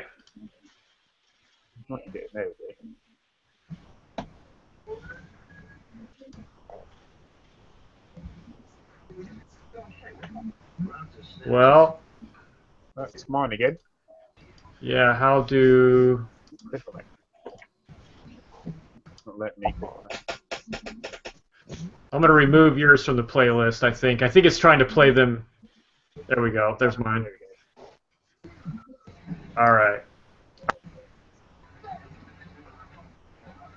Unmute yourself. It keeps muting me. Yeah, every time I press play on the video, it mutes everybody, I think. And it's forwarded it through to about, was it 6 minutes or something, isn't it? Somewhere around there? I don't know, but I'll trust you. What if you're not seeing any of them? I'm not seeing any. Did you click on your YouTube widget? No. Bar on the left-hand side, click on it. There's a YouTube logo. There we go. So,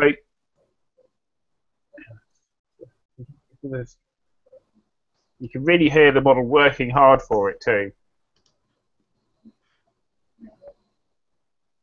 Yeah. That's how you can tell I'm using so much collective, huh? Yeah. And it's also the speed in which the model's moving, sort of as it's going through the arc. When I look at this after looking at your other video, I can tell I'm trying to muscle it through. Yeah. And everybody does it. Way too much collective. And you're using both at the same time. Let me go back here. Have you practiced the stops a quarter of the way off each side of center on your left stick so that you just get used to stopping there as opposed to going so far?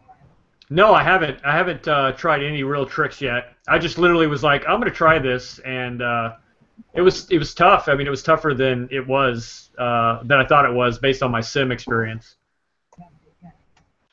That's because you're using the wrong simulator. Gotcha. What were you saying, Nick? The sim probably has a little more expo around center, so you find center easier than on your regular model and flying. Much more sensitive than you get. The more you power it like that, the more feedback you're getting into the flybarless system, and then it's not staying straight. Okay. You're using way too much cyclic as well. You're not. Yeah, the rate of rotation of a tic-toc when you're just doing slow ones. If you think about that speed and then think of doing a full flip, you're probably only rotating sort of maybe one flip every couple of seconds. So if you think about how much cyclic you use to do that versus, your flip rate on your 550 is quite high, isn't it? Oh yeah. You're using loads of cyclic and loads of collective, and it's just overpowering the model. Yeah, definitely. Like I said, feels like I'm muscling it more. And I post it up there because it helps me learn, and you guys can look at it and learn. But I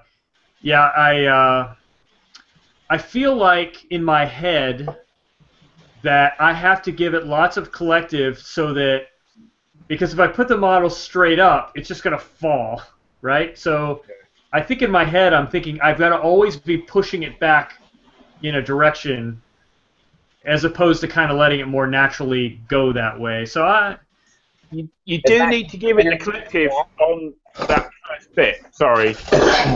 You need to give it the collective on that first bit. You just need to get off it before you get through to the other side. got it. But that's what I was thinking. Like, you're starting from flat and level, so you're having to lift all the way up. You're moving 3/4 of a flip before then you go back the other way. Right. So it's easier on the first part of it if you pull it back and just kind of stop and bounce it there and hold it at that little funky angle before you make that first transition. Then you won't gag so much trying to just reverse it to catch it. You need to hang out there for a second before you pop back. Okay. So just like where you're stopping it, if you just kind of bump and let off, that heli will sit there at that same angle, but it'll just kind of do like this, up and down, before you do the final bounce to go over. Yeah, you'd be amazed how long you can just sit there at a completely ridiculous angle, and it without doing anything before pumping it back the other way. There's no rush to it at all. Right. That's where I learned to kind of bump the stick on each side. So as I would bring it over here, I'd kind of stop it and bounce, and then I would give the collective to move to the other side, stop it, kind of bounce, and then bounce it back to the other side. And I just got used to catching it like throwing a ball between your hands or whatever. You're just kind of throwing it to one side, back and forth. You kind of start with larger arcs, and then as you get it down, you can speed it up and tighten those arcs where it still looks like it's vertical, but it's just barely moving back and forth. Right. That's the other thing I need to go back to that I practiced originally when I first started really playing with it was kind of more of the rainbows, just getting used to getting some control over the movement, and I didn't really do any of those. I just went straight into seeing if I could get, some sort of semblance of a tic-toc going, but And I always thought that nose up tic-tocs, because all the weight is, of course, in the nose of the body. That's the weight you're throwing at the farthest point from your pendulum point, where if you do them sideways, you're rotating on that center line of the heli. It's easier to learn tic-tocs on the side than it is nose up. Interesting, because I can't do a side tic-toc. It's so there's something about it that and I'll play with it on the sim just because I don't remember I've even tried it for a while, but I remember when I did the normal kind of nose up tic-tocs versus trying to do it just didn't feel like I was able to accomplish it nearly as well. But So fast question is, if you do just rolls, just aileron rolls as you're flying, which way do you typically roll? Which way do I typically roll? To the right or the left? Probably my default starting would be right. Roll right. So you need to have the heli nose facing right, tail facing left to start your tic-toc, because you're normally going to lean your stick to the right. That's a natural movement for you if you always roll to the right, which brings the heli, rolls it up to your right. So if you're trying tic-tocs with tail to the right and nose to the left, since you're a natural right-hand sticker, it's weird to you because you're having to stick so much to the left to make it rotate. The other thing is top towards you, nose to the left is also a lot harder because the tail wash is pushing the model towards the ground. Correct. Interesting. Yeah, like Mitch Morosa always does that, where it looks like it's flying knife edge, and he flies like all the way down the flight line at knife edge. It's only possible going with the tail facing to the right, because then the tail's holding, or the tail blade's holding the back of the heli up as opposed to pulling it down. Oh, okay. That's interesting. A lift. There's a little bit more lift. Well, cool. That's good stuff. Thanks, guys. I appreciate it.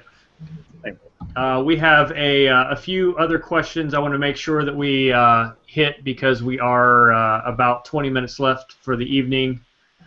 Let's see. Ray has asked about.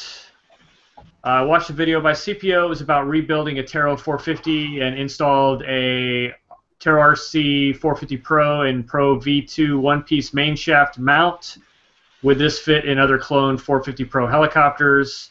And yeah, I mean, if it's an Align 450 Pro clone, all those parts should, for the most part, be interchangeable. So I don't know what you've got, but if it's the same design, same style helicopter, the Taro Align,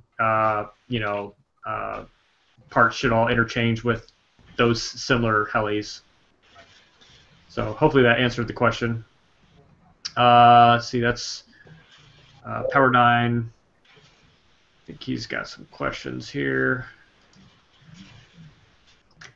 Red electric batteries, we got a shout out from Sean. That's good. They are worth every penny. They're awesome. Okay, got a question about how I'm liking my Alpha Power A92HV for my tail on the. I think I put that on the 450, and I like it. Flies really well, holds really well. I haven't flown it probably as much as I should to be able to give a very informed decision because I've been flying my Raptor, but I've got no problems with it at all. So I would say you can't go wrong with it based on what I see. So the build and all looks really nice. It's well lubricated. I took it apart. The gears are nice. It feels really buttery smooth. At least mine did. So I got no problems with it. I haven't put a lot of hours on it, so I can't tell you if it's going to slop out over time or not, unfortunately. Sorry, man.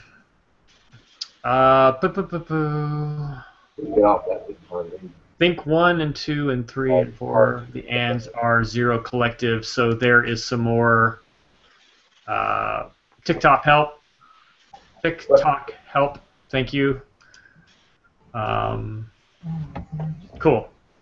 Thanks for that. Is another good one to work your collective stops. So in a 4-point flip, you come up 45, then up to this side, back down to this side, and then back to level. So you get used to reversing your collective. Say that again. I'm sorry. I was cutting some people out. There was feedback or something. So a 4-point flip is a good one for getting used to that reversing collective at the stop points. Okay. You start level, you flip forward to about here, then you're going to flip up to here, then over to here, and then down to level. Okay. So you're getting used to letting off the collective, but you're moving cyclic a lot.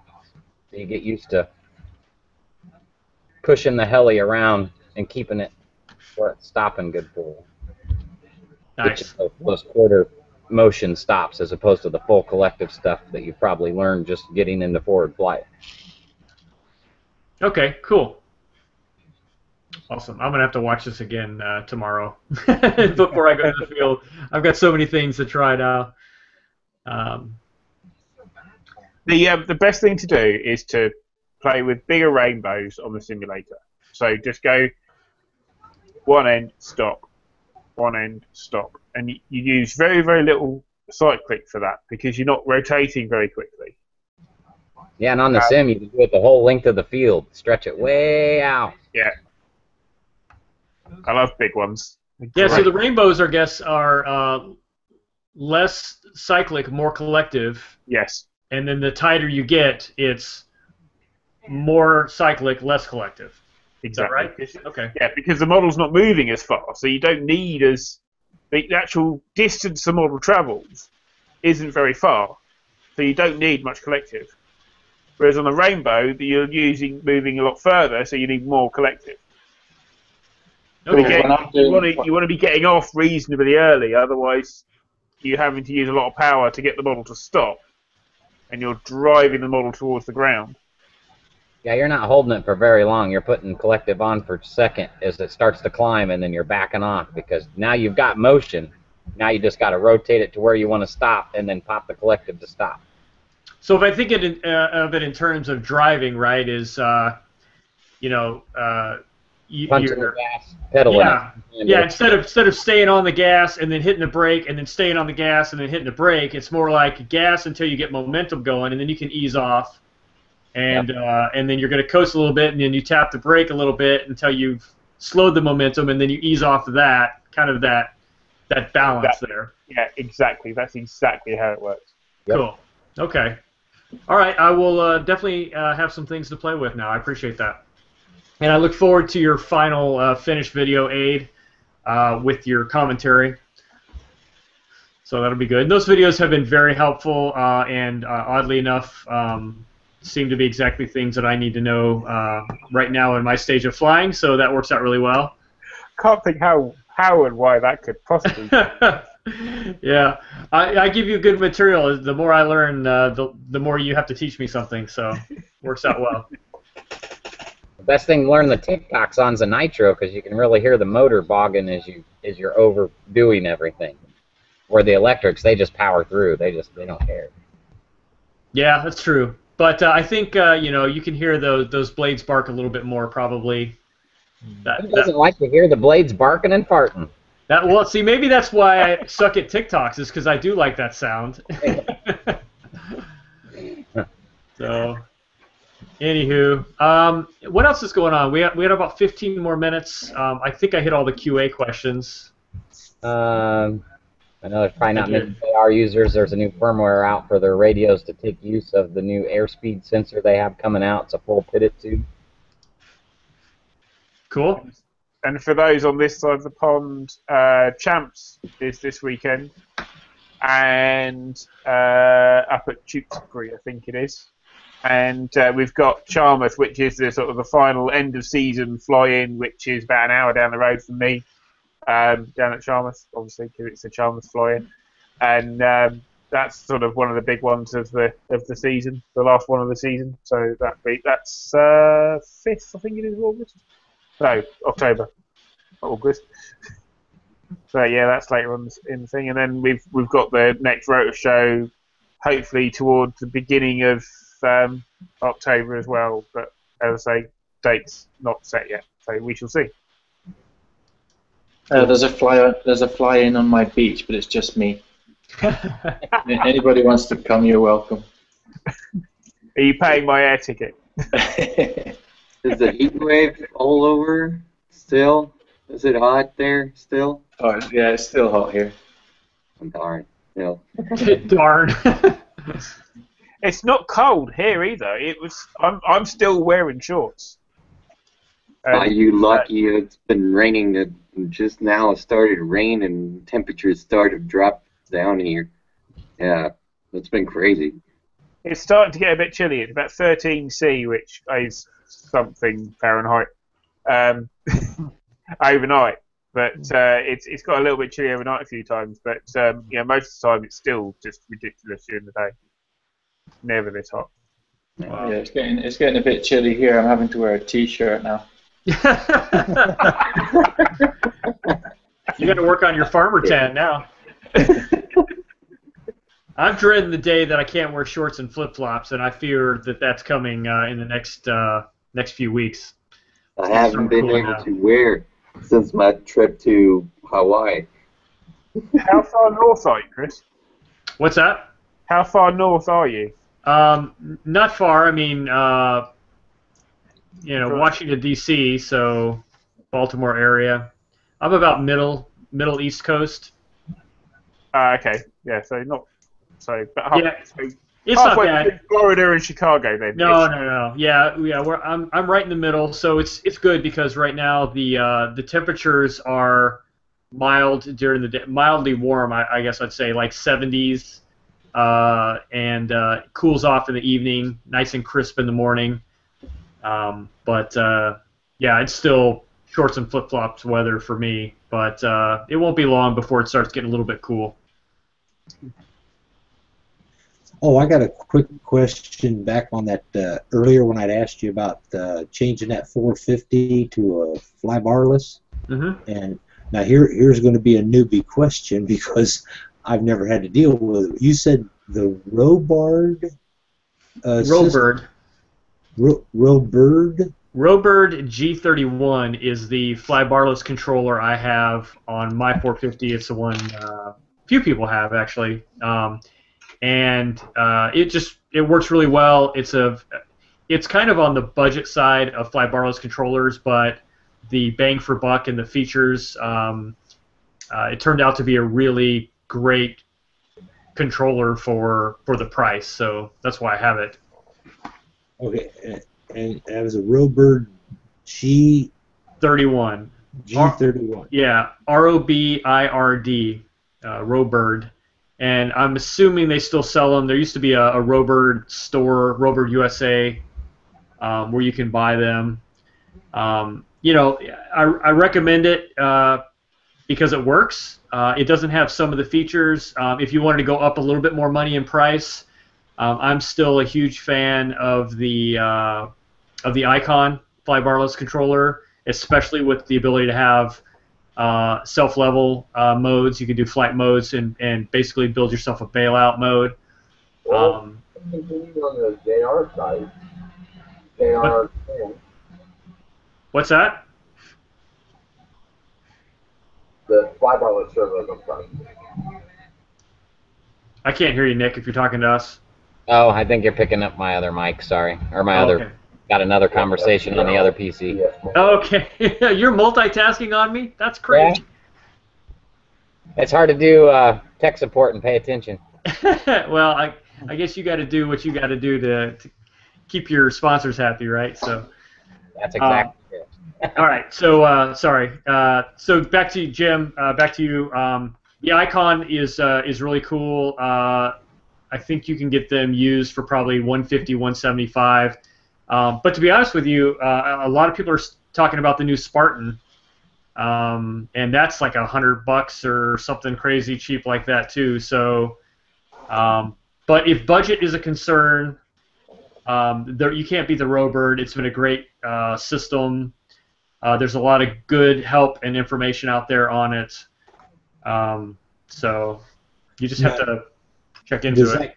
Does that one come with a disc, or do you have to program that and all that?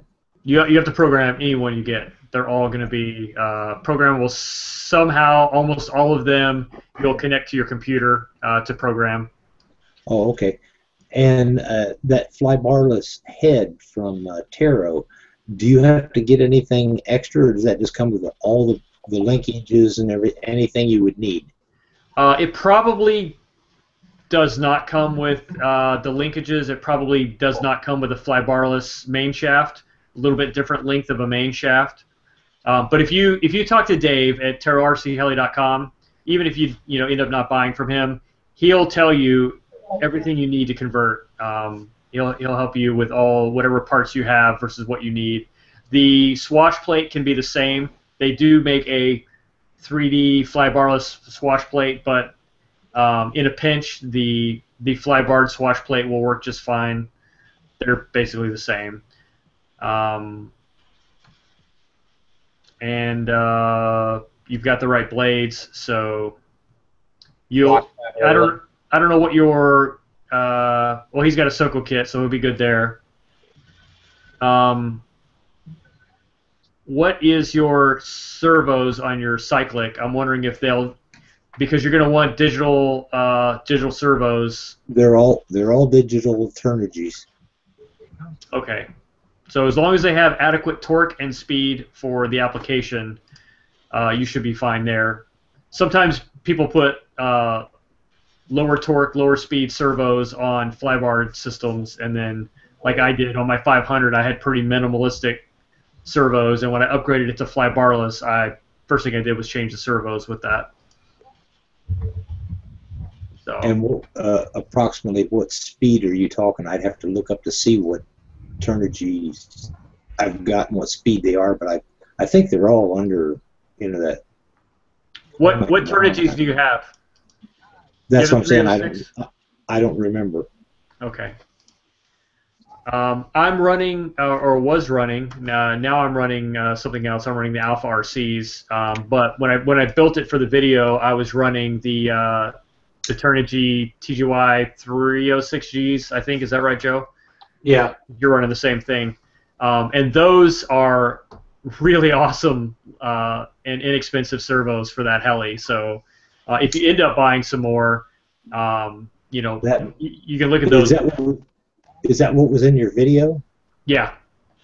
That's probably what I bought. No, then those are perfectly fine for flybarless. Okay. Matter of fact, you could even run those on the tail if you wanted to. they're fast enough. They should be fine for a tail servo.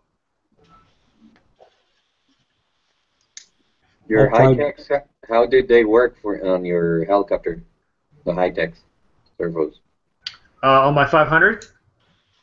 Yeah. Yeah, they're great. I like them a lot. So once I bought the right size, I don't know if I told you guys, but my first order of high-tech servos for the 500, Steve, yeah, they were the full-size servos, and I'm like, oh crap, too big. The good news is it saved me money because they were also more expensive. Okay. But that was a rookie mistake, just trying to get in there and order some servos, and ended up with the wrong ones. But yeah, that's what I'm still running on the 500, which hasn't seen a lot of flight time lately. I've been really focusing on the 550, but yeah, they're good. Nice. Good. And I have the icon on there as well, which I really want to play more with that, but it's all about time. It's kind of funny because I remember how excited you were to step up because there's a huge jump from the aligned 450 to a real 500. There's a huge, is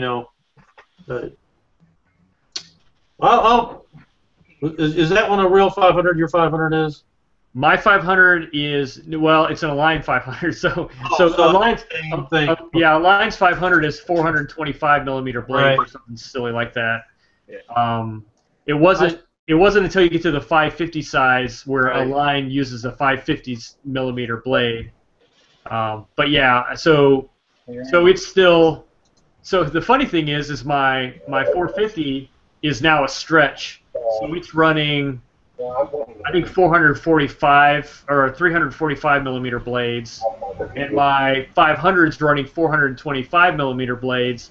So there's really very little difference between the two as far as the disc size.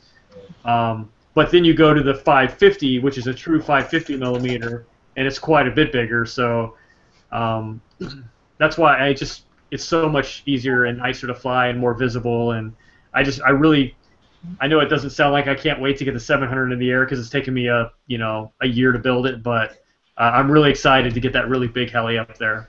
It's funny you mentioned that because I've seen two schools of thought on people for beginners who are typically beginners like, well, I'm going to start with something really small, but there's a thought saying, well, no, you don't want to start too small because they're so unstable.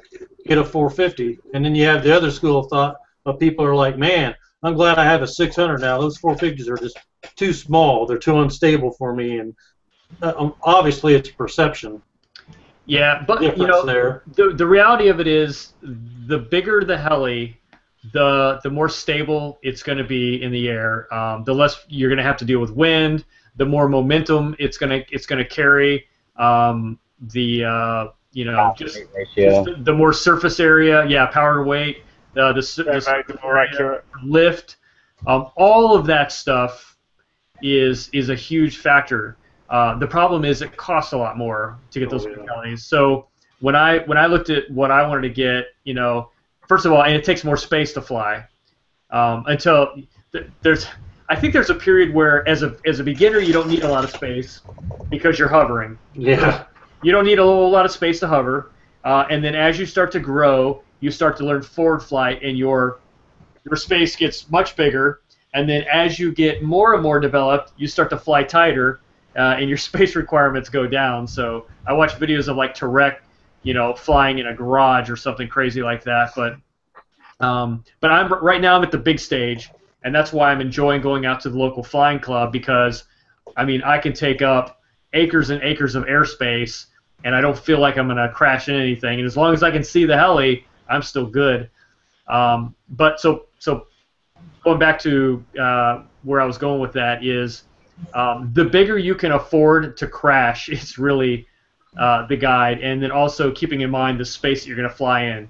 If you're flying at a local softball field or something, a 450 to 500 might be just the perfect size where you're not getting too big, but the bigger it is, the easier it's going to be to fly. But for it, so for me, the 450, I'm still happy I started with the 450 because you know, I went through a few crashes there in the beginning when I was just learning.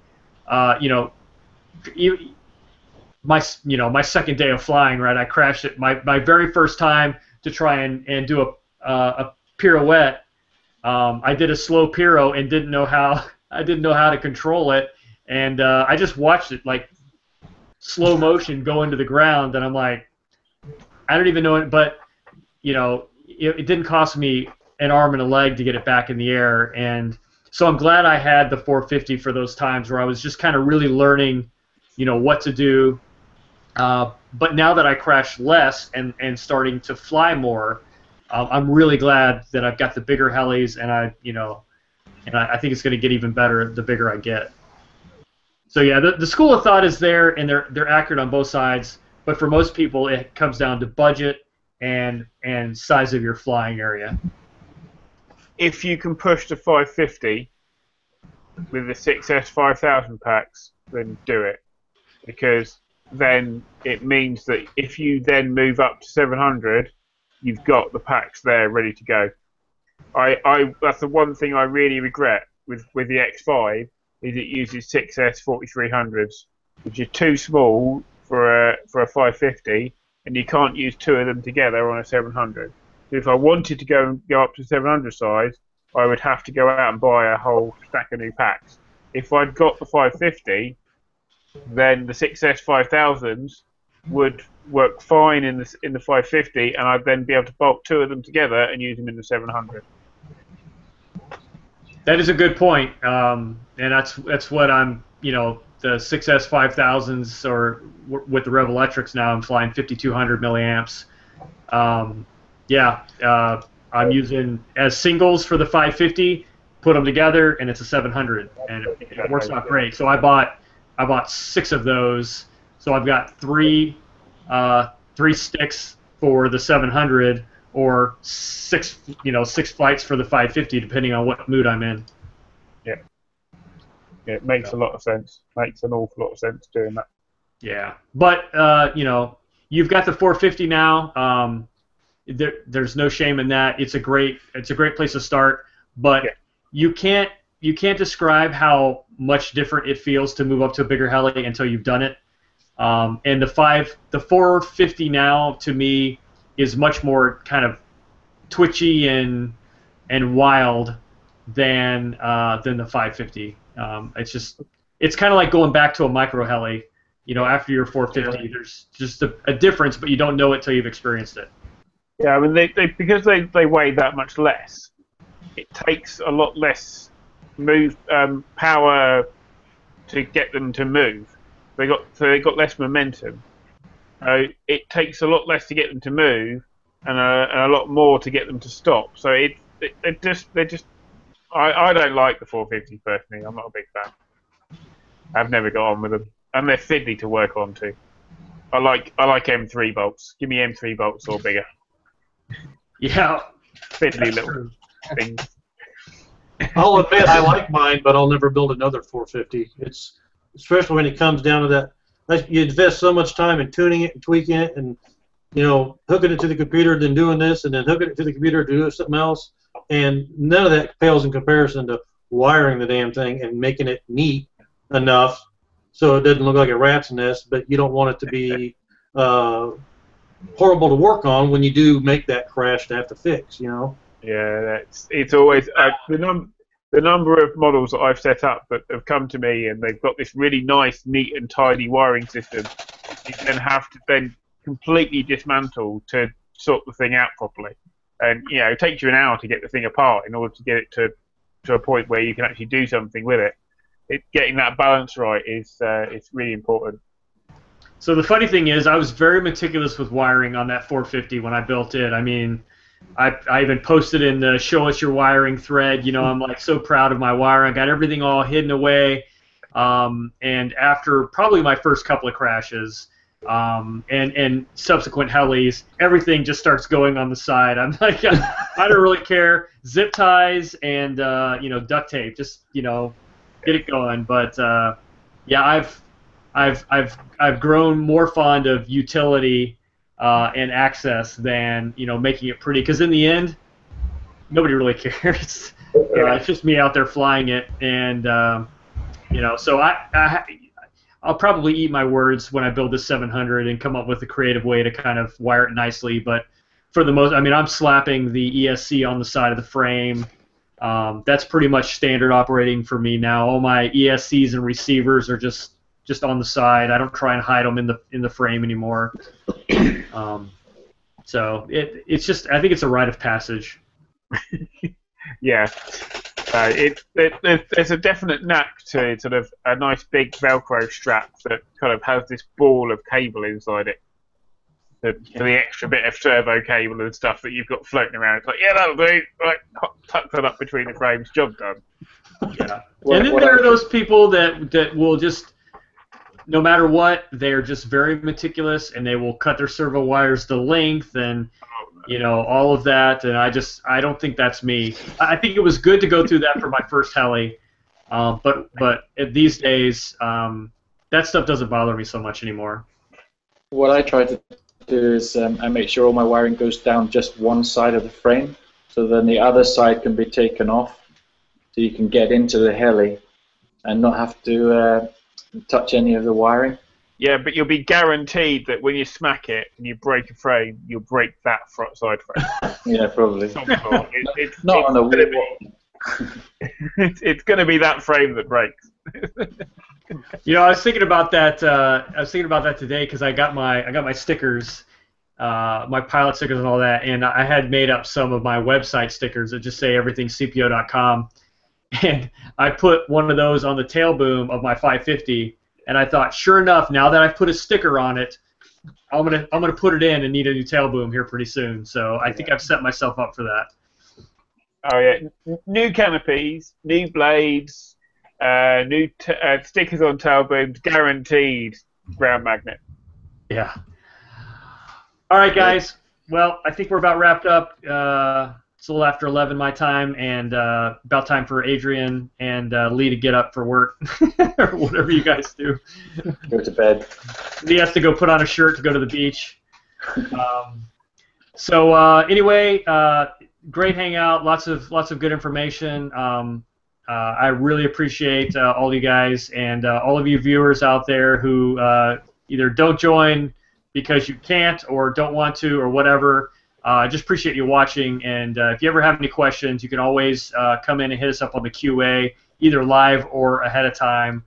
And the next hangout should be in 2 weeks from now, unless I need to reschedule it for some reason. So just keep a watch for that on my Google Plus page or my website, everythingcpo.com. There's a Heli Hangouts section there, or I'm very active on Facebook. That's because that's where all the cool people hang out. But I do hang out on Google Plus every once in a while, so I can say hi to Abe. But anyway, that's it.